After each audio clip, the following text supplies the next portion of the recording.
Germany is destroying Europe. France is just giving up. I mean, there's no hope for France. And now Russia is cutting up Poland, like with Germany. Okay, I don't want to make waves, but I really don't want to repeat of World War I. And it would really help if you would get out of the bed and help us. I'm hungry. I don't want to go outside. But America, we need you. Isolationism. We need you. Isolationism. This is just... But I can totally give you a discount on some guns if you want it. Tonight, my single duty is to speak to the whole of America.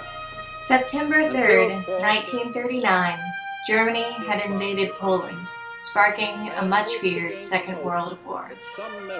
Roosevelt assured America in the midst of the Great Depression that despite the economic benefits of the war, America would remain isolationist, a promise which he would fail to keep. No blackout of peace in the United States.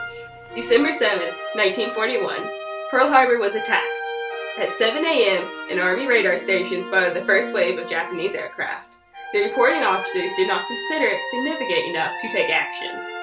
In the oncoming attack, the 8 battleships docked, which were primary targets, were all either damaged or destroyed, along with many aircraft.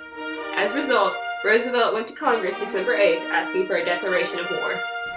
We will gain the inevitable triumph, so help us God.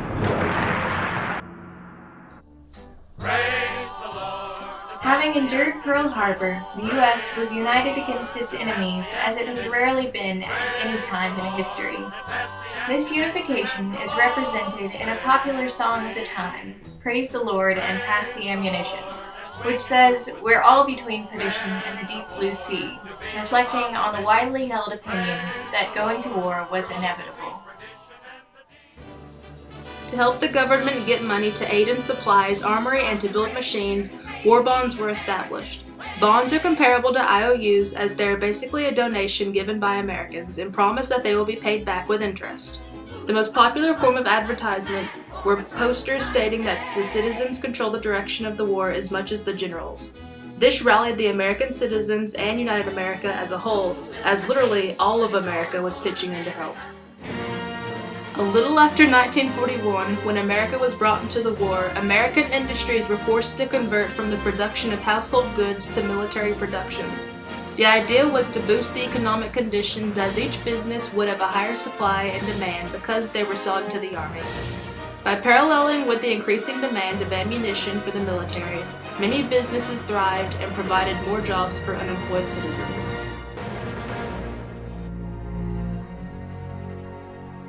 What was once a blooming city now turned to rubble. Hiroshima was bombed on August 6, 1945. Approved by President Truman, the atomic bomb, called Little Boy, killed 90,000 people instantly, totaling at 166,000 from the after effects of radiation. Little Boy and Fat Man, the bomb dropped on Nagasaki, killed or injured around 246,000 people in total. Let there be no mistake. We shall completely destroy Japan's power to make war.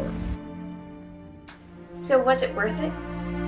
The war gave the U.S. a chance to show the world that when united, its citizens could accomplish great military and industrial feats.